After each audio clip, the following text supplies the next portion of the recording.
How are you?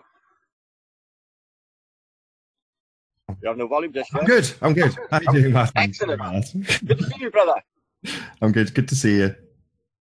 Yeah, I'm afraid I watched your video this morning about your grandmother. That was quite alarming. Maybe you'd like to tell the viewers what's been happening. That was incredible. Got it up straight away. So I've already had my ear bent by my folks because I can't prove it. I can't prove that's happened. And obviously, I'm cut from the same wood. I'm a pretty big skeptic, and they were quick to jump down my throat and go, "Well, you can't prove that's happened." I was like, "Well, okay, no, that's true, but she." When I said she hasn't got all the marbles, she'll repeat things like 17 Yeah, times. And when it's something that's actually happened to her, she'll be quite specific about the details and she'll repeat them. So she'll forget she's told you. So, and I don't know, I gave my case to them and they were like, well, still they weren't impressed. So there we go. Maybe I won't go into too much detail about it. Feel free to go and watch that video on my channel if you want to. yeah. I'll put in the descriptions box for this video. But quite alarming. I do believe that's happened. She's quite rational from the video I watched on her talking about the Bible and that. It's just a little bit forgetful. But you're not going to imagine someone sitting in your front room like that and things being moved around. You would know. You would know, definitely. Well, she's got a purse and it had money and she knew the exact amount that had gone from it. So I was like, when you get Yeah. details like that from somebody, you just think, well, you're not making it up. But there we go. Anyway, I don't want to talk about that anymore. I don't blame you. Any more trouble, the powers that definitely should not be in my case when it comes to things like this. I don't want to be in trouble with them. No, don't even go there. So there are other things happening. There's loads happening in the community, really exciting. I know you have had a video made by Vice Media, whatever they are, a website, a magazine, I suspect. Really interesting, brilliant post, really professional.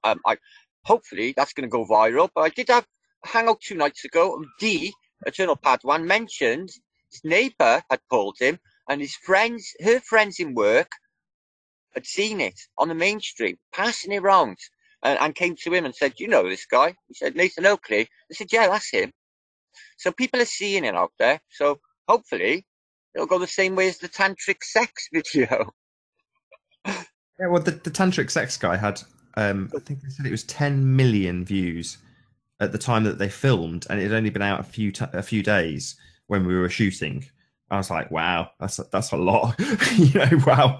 But I don't know. They don't publish the figures, so that's what they told me. Again, again no reason to disbelieve what they're telling me. So you would think that with someone like Vice, and you see their published figures on YouTube, but this was published on Facebook, I believe. Although I got the direct link to it. But yeah, it was good. I've already come under criticism, only a small amount. I've actually had huge amounts of praise, much more than I was expecting. You kind of expect to be critiqued left and right, but no, I was more praise than criticism. But the criticisms are kind of easy to overcome when you say it was an hour of filming and it's been cut down to about 5 minutes. Some of the context has changed subtly, but ultimately speaking, everything I said I was happy with saying. I was very conscious that I had a mic on. So I didn't say anything I wouldn't want broadcasting. And yeah, you can slightly alter things, but they didn't particularly. And I was 99% elated with what they put out. And from the feedback, so were the people that watched it. It's difficult to please all the people all of the time, but it seems to please most of the people that have seen it. And other than having a few what I call noob trolls come along out of the blue and go, are you bonkers? It's like, I say the same thing I said on the interview, which is like, either prove your globe, my friend, or go and have a little look. Just go and research it. Just have a look at flat Earth. Don't give me a grief. I could do. I've had it for 2 years. Yeah, old school. I don't go there. Don't bother there anymore. But so that is thanks for the compliment, Martin. But I will say your game has been stepped up. So I mentioned this on my last interview with Carly Sunshine, and you and her have got a lot of parallels in terms of that's why I mentioned it on that show. I really hope she didn't mind right at the end of her show me talking about you. But ultimately, you and her have got a lot of comparisons in terms of what you've both done at a similar time, which is to say you've both stepped up your game. You and her have both gone, right, let's move forward. Let's gain a wider audience. Let's do things a bit more professionally. And you especially have focused on specific topics. And we had this conversation earlier, but you look back 2 years ago at your videos, and you kind of holding the camera and you've got a shaky book or whatever you're explaining. Now you've got full on HD, clear resolution. You're not too fussy with the mouse. You don't cover the picture constantly with your mouse pointer. You're getting to the details of stuff, showing your investigation as you do it. Obviously, you've done your homework before you press record, and you just got it a lot more sorted. You've got a nice opening page. You're doing the thumbnails. You just upped your game, and very quickly you've noticed your subscriber count's going up. More people are interested in you and more inclined to share your stuff. And more power to you, mate. I'm really proud. Really, really pleased for you. Thanks, Nate. I appreciate that. Yeah, I have. I've been trying to up my game. Well, the platform's there, and I realised like the responsibility that comes along with it. But I'm prepared to do that, and I'm prepared to take the weight of more subscriber base. I know I can do it. So I do. I needed to up my game. I'm not going to get anywhere. Just keep dribbling them out. So I have the technical ability. I can, within my parameters, like I can do whatever needs to be done now. I can wrangle troops to do different things, and we're all working together. It's a sweet thing. It's a really sweet thing. Of course, but now we got the meet in Saturday after next in the UK, so that's going to be really groovy. Can't wait for that. If you don't know about that already, guys, I'll put a link in the descriptions box. I think was it posted by Mark Sargent as well, Nathan, or just Patricia? Yeah, he's mirrored it. Patricia's just made her own video. I think she had a little bit of help from Mark.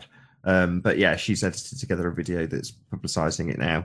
And Mark mirrored my most recent video because I've done two about it. But it's one way, I want to put in that little bit extra work, try and get it out a little bit more. I'm glad you're promoting it now. Because it's going to be good fun. It's one of the, you said it quite succinctly on one of your recent videos about activism, and you said, yeah, I'm getting out there to the meet and greets, but I'm glad that there's people out there being a bit more proactive in terms of getting the message out. And admittedly, this is not the latter. This is the meet and greet. It is I like Patricia saying when it comes to this, pressing the flesh. That's what this is all about. But ultimately, this is a movement about people. There's lots of people that would categorize it as an anti-government or an anti-establishment movement, but I see it as a pro-people movement. People realizing their own potential and empowering themselves. Yeah, people are empowering themselves now with this movement. You're right. It's really good. Yeah. Yeah, and it's good. Having a good laugh, which is hopefully what it'll be, same as the Oxford meet, is what it's all about. If it's just all super serious, looking at flat Earth information, which I love too, because it is absolutely fascinating. You have someone like Good Times for All, Zachary Zabala on, and you're talking about the way that the curvature has been engineered into our maths on the mass scale, and he's doing it on the small scale. That gives me goosebumps. It's amazing. But by the same token, you just want to, I hope Jeremy comes. I hope Gem Panda comes, and we can have a proper laugh. I asked him last night. I hope he does come, because it would be a good giggle. Because to get on with somebody on this setting where you've got a million miles of internet fiber between the two of you, you can get away with more. But if you can actually reach the point where you can get on with somebody on this level, you're going to get on with them in person. It's almost a given. Not necessarily true if you're meeting somebody to date them. You don't necessarily have the spark of love, but on a general level, just meeting people on a normal scale for a drink and a sandwich or whatever, you're going to have a good laugh, even with people who are absolutely against you in every way, shape, and form in terms of the flat Earth ideas. And it's the same with people who meet each other that have got different political views or different racial views you mentioned earlier. And there's no doubt that there'll be black people at that meeting and they'll press the flesh same as everybody else. It won't be any different. It won't be the case that we'll be debating flat Earth or race or any other particularly hot topic, but it'll come up in conversation, in the pleasantries of the day. I have no doubt, you'll be shouting from the rooftops, flat Earth in Leamington Spa, which I can't wait to see. That'll be amusing. Patricia will undoubtedly be a lot more down key, a lot more subtle, talking subtly about flat Earth with people. But yeah, it's I can't wait. It's going to be good. It'll be beautiful. I know it was, but I've got a lot of interest. I've had maybe 24 emails, people telling me they're going, maybe 4 or 5 just last night alone. They just come in daily. People are really, really looking forward to this. It's an awesome thing. This is going to be the big meet. We've like last year when we went to Hereford, there's just the three of us and the family, wasn't there? So Yeah, Hereford. and I've then never yeah, seen and then Oxford. him before or since. Do you remember the guy that we met there? So he made it up to, I think my wife was pregnant at the time, so Eleanor wasn't there. So it was me, you, my wife, and this guy called Steve, who has never left a comment, who's not mentioned anything since, just not seen not hide nor hair of this guy. But he made it essentially a proper meetup. Different corners of the country came together to see the Mapper Monday. It's a very popular video on my channel. I think it's had 4,000 or 5,000 views, which for me is very good. But that's a good experience, and to publicize that as the first. How did we phrase it in the end? I think it was the first historical, official, independent flat earthers. Independent, that was the phrase. It was the first independent UK meeting. And I can't remember for the life of me, we'll have to ask Patricia, if it was pre or post her mixers. Because if it was pre her mixers, we'd be the first documented one. Well, it was March early of 2016. So there was no mixers at that time. First or last summer. Oxford was the first bigger one in Britain. So, and imagine now compared to Oxford now, this year. It's going to be awesome. Okay, chickens. I mean, I don't know how, if we had a handful of people come, I'd still be absolutely delighted. I said this when we went to the Space Centre, and again, there was about half a dozen people there that came. I think maybe a few more. I think it was 10 total. But it didn't bother me because it was more about the location in that particular instance. And in this instance, it's my home turf. I like where I live, so it's going to be good no matter what. And I kind of know that there's going to be a fair few people like yourself. There's been enough people that have contacted me that I'm pretty certain will attend. So it's going to be enough people to be a success. Let's put it that way. And what is a success? A success will be if I get to eat my lunch and talk about flat Earth for at least 5 minutes. And if you're there, I'll definitely get to do that. So it's going to be a success for me no matter what happens. It will be. It will be. But all we do is just relax anyway, and all the different conversations going on. You remember what it was like in Oxford? You walked around a group of people. There were one group would be talking about one thing, and the other group, you just hear all the different, really cool conversations. Absolutely love that. I think meets are so important. People weren't really that enthusiastic in the beginning. Some people now much more, because it's this community that we've built on the basis of truth. And once we get together, it's therapeutic to us all as well, because some people are left on their own with this, Nathan. I was in a hangout last night, and a lady, she's in a country, she's the only one probably in a country all she knows of, and she's completely isolated. The only people she can talk to about what she knows is on hangouts. I let her know she wasn't alone because the flat earthers are here, but there are people out there alone, and this is their opportunity to go and meet other flat earthers. It's in a case of jumping on a bus or a train, and it's there for an awesome day out in a beautiful part of the world. So I have looked on Google Earth. Oh my, so pretty. Yeah, it is definitely a pretty part of the world. I mean, it's one where again, afterwards there's all sorts of things like Warwick Castle that people can potentially go to as well, because it's just how far is it? Part of the world. Warwick Castle, 2 miles. It's like not very far. I want to see the biggest trebuchet in the world there. See the catapult a cow or something. Yeah. It's set fire to the boathouse.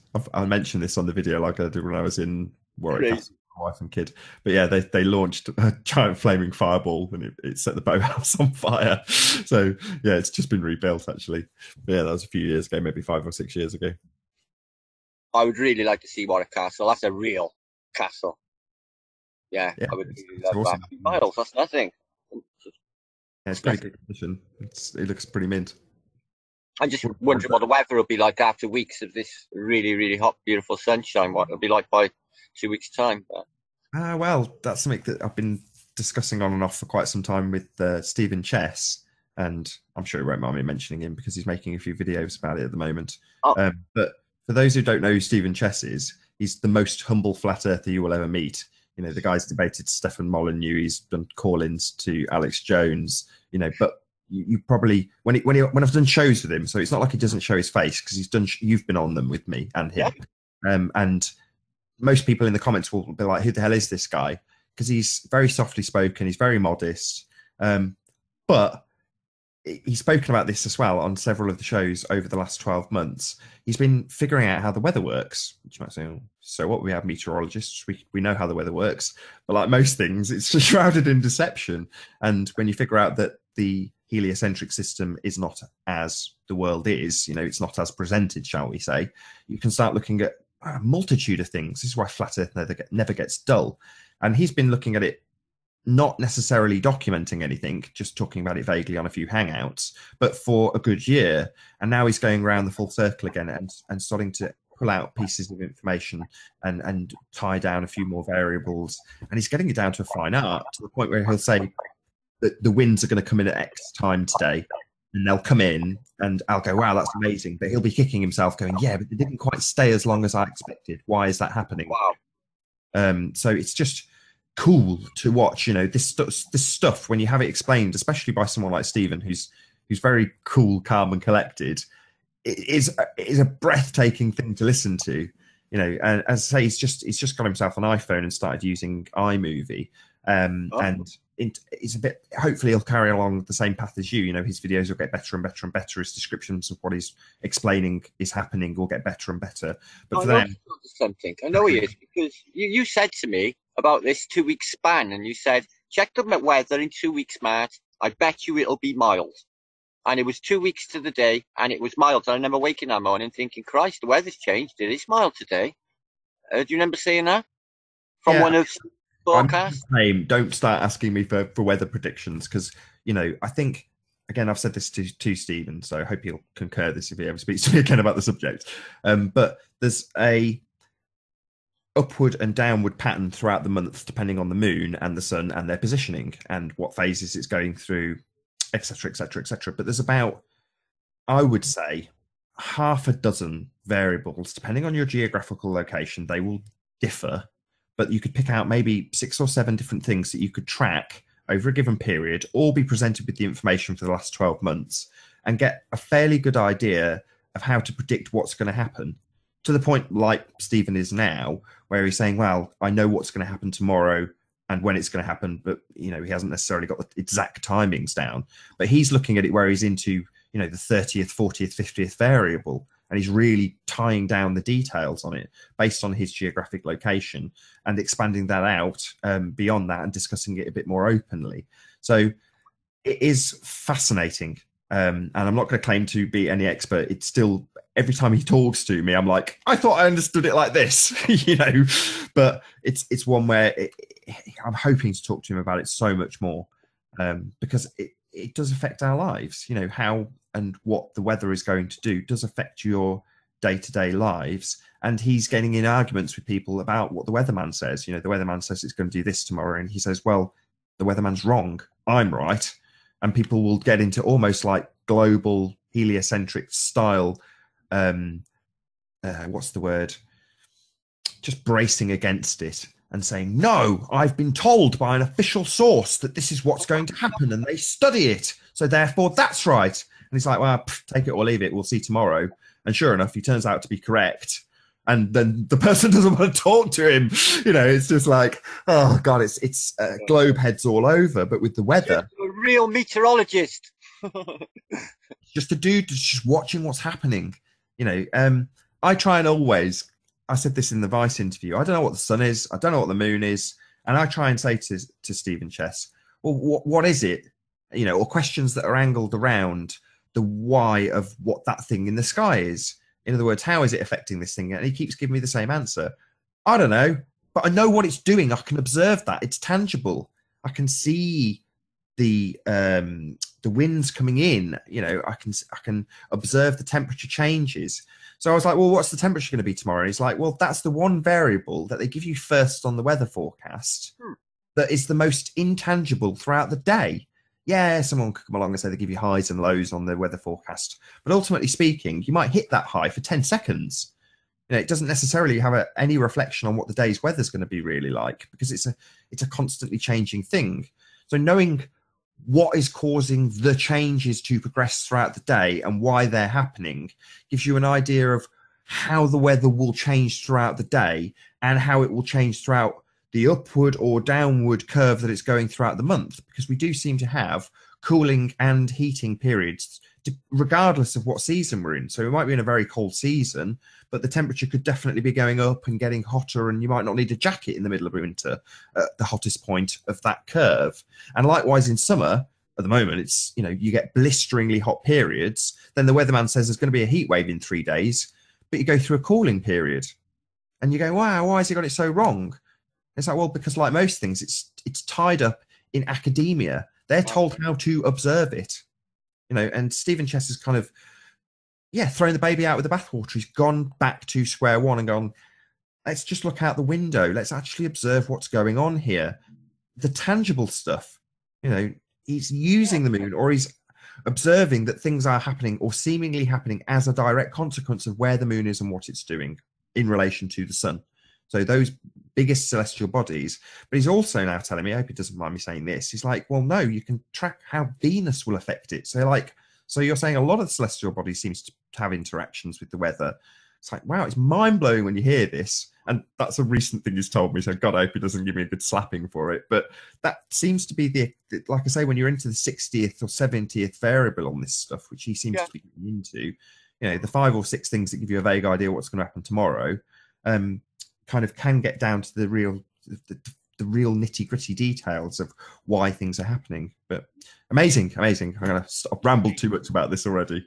I need to ask you, I watched a video 2 days ago. It was one of the best I've seen for a while. I meant to ask if you'd seen it. It was by an English guy, a coloured guy called Martin. He's got really a lot of subs, a hell of a lot. Never seen him before. He basically made a model, an azimuthal, but in the centre bit. But he used the analogy of NASA footage from above, and seeing over the North Pole region a hollow in the clouds. He replaced this on his giant model with a big bunch of cotton wool. So he's got the camera going over the plane, and it's really quite good, you know. And then he lifts the cotton wool up. What you see is the Hyperborean, but it's in a depression. It's in a crater, lipped down. I thought it was quite provocative. I never heard anything like it. And it's exactly the same scenario that they write about in, the Vedas scripture with the Brahmandala, their version of events of creation, and also in the Norse mythology as Mount Meru in the centre being the root of the tree of life. And he built a little mountain out of aluminium for his Mount Meru. But his theories went beyond that, saying that, you know, we could only perceive this place if we're pure at soul, and we're worthy. And people who have seen this place, as in the adventures of Olaf Johnson, who describes the going down some sort of what he interpreted as a whirlpool. But if it is dipping down into these lower continents, that would explain that. And he encountered these people in a Hyperborean area. So there's this theory, this guy was postulating that you could only see it, it would only be visible. Otherwise, you will search forever and you will never find it. I thought it was really good. I'll pass you the link when I find it later. It's in my history. Can you remember really, the guy? Just because there's a lot of people who will probably watch this now that you're going to be. Yeah, I'm going to bring it up on I've got my history already open. So let me find them. Actually say their name. Like I say, I know certainly deep inside the rabbit hole, he'll listen to a lot of this sort of stuff, these sorts of broadcasts in the car, but obviously he has not got video or won't be going to links. So it's always nice to name the person in the video and spell their name out or whatever. God, I'm looking for it now. I watched so many adverts. Have you seen the new Bravia video? Advert. Yes, I have. Glad you've brought that up because my God, they're showing the globe on a flat screen TV, but the way it's positioned is just. I felt like it was kicking me directly in the balls, man. It was such an insult. But I was like this. I was like. What? How did they get away with that? The person who's done that ad absolutely knows that they are urinating in our faces with it. You know, it's just a joke. But yeah, I mean, maybe you describe it better than I did. So bring it up. If you've got it, if you can show Oh, it, yeah, that would I'll be bring it up. awesome. Yeah, definitely. It is so savage, guys. You really need to see this, guys. You really do. Talking about globe programming right in your face. The new Bravia advert. Okay, guys, if you're ready for this, you're gonna love this. Okay. Yeah, I don't normally mention like, oh, well, shut up, it started. Okay. I have no volume, obviously. um, Oh, so we should really be talking over it then as we're adding yeah, and yeah, saying indeed. copyright strike. But yeah, I mean, I wouldn't normally mention there's so much globe programming stuff like similar to this that you just it's everywhere all the time, but it's never normally as overt as this. You know, Oh, it's just wow. outrageous. Now, if you were on the moon, that's what you should be seeing. That sort of scale. Yeah. Oh my God. Again, I can hear Gem Panda ringing in my ears talking about focal length. Yeah. Yeah, so they're going up to what is essentially like the giant pixels of what eventually turns into, there you go, the screen. So it's this giant, massive widescreen Sony TV that's Well, perfectly flat. indirectly, they're telling you right there, aren't they? What a joke. Wow. Yeah, don't get much better than that in terms of propaganda, does it, Martin? Yeah, no, is that my mother? What Hello, an hello. ad. Does kind of make me want a Sony TV though. Oh, it's the CGI mom making an appearance. Hello, Martin, CGI mom. She just arrived on the plane. Camera's now clicked over to me now. I've said that, so you can't see the CGI.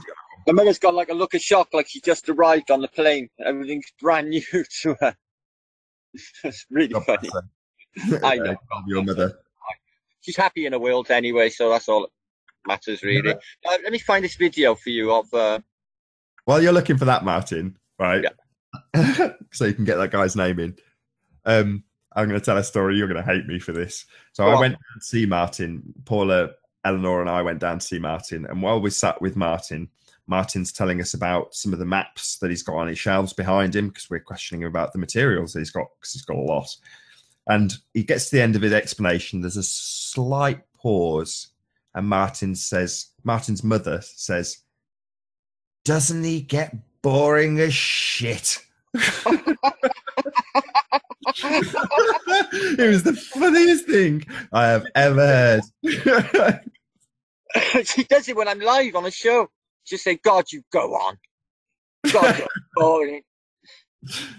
You're not though, Martin. I did. I'm sure I corrected your mother, as rude as that is, and said, no, actually, I was fascinated by what he's saying. She always frowns upon me. It doesn't matter. She's heard it all before. That's all it is. She's heard it all Yeah, before. I'm still a hero. Of course. Oh, I hope I find this video. How are you getting on? Have you managed? Do you know what? I just watched so much, Nathan. I think it's just disappeared into the. I can say hello to your chat while you're doing that. I So, know hello, the cover. INFE, Uppercut. Jamie Brown, how you doing? Good broadcasting, my friend. Yeah. Marilyn Wisby, how you doing? Rory McFizz Flat Earth, hello, how you doing? Tim Osman live, good to see you. Goofies. Bent Anderson, is it? If Everett, sorry, my apologies. Yeah. Good to see you in Martin's chat. Shane Cumming, pleased to see you here. Thanks for being here. Cat Earth, how much for the cats per pound? Let me know. How you doing? Maggie M, new one on me, not seen you before. Good to see you. Mark, what's that? Swabrick, is that right? Good to have you in the chat. Nice to see you. You won? I got to the bottom yet. I think I've mentioned everybody that's chit-chatting away. I'm sure there's a few more. 70 odd people watching live. Must be James Doherty. Hello. What's that? Terra something Pete. Can't read at this distance. Leslie Beckworth. Pleased that you're here. Good to see you. No. I don't even know the title, Nathan. I'm sorry. I'll have to dig it out later. Can't even remember. I'm sure you'll stick it in the chat. By sight, it was one of our lot that mirrored it anyway, so it shouldn't be hard to track down. Maybe a well-known YouTuber too. So But Not check it really out. sure. The frog's come home. She's got Hey, hey, shoes. She can walk. So she started walking 5 days ago, I think it was ah, actually. And I've got some reins, so I can walk her around like a little dog. that's the way. Reins are good. No, reins are good. I used to have a papoose, and I used to walk around with my son like in a papoose, yeah. And I'd literally go into someone's house, and he'd say, "What have you got on your coat, Matt?" And I'd say, "Oh, my baby." I go, "No, really?" I go, "Yeah." Unzip my coat, my baby would be there. I carried him around everywhere like it. I was like a little red Indian with him. So it was about, well, one. Yes, you like Martin, don't you? Can you say hello? All kids like me. Hey, Ellen, the babes. Remember me? I'm going to see you in a couple of weeks. Can't wait. And Nana Carol, CGI mum. She can see you. She can hear you. She knows your voice. She knows by Look, now. not looking into the camera because she doesn't know that that's what you need to do. You look Oh, into she's the smiling camera? now. No. I'm going to leave you to it, Martin, because my wife's come home, so I'm going to give her We're going to some wrap love this and up say hello. shortly. Thank you for joining me and filling me in on all exciting things happening in Flat Earth It's been Arena. a pleasure, So, Martin. As always, thank you very much for having me. It's been really good. okay, God bless, guys. Love you, and I'll see you soon, guys. See you soon. Take care. Bye, Martin's mom. Bye. Thank you for Love watching, you. everybody in the audience. Bye for now.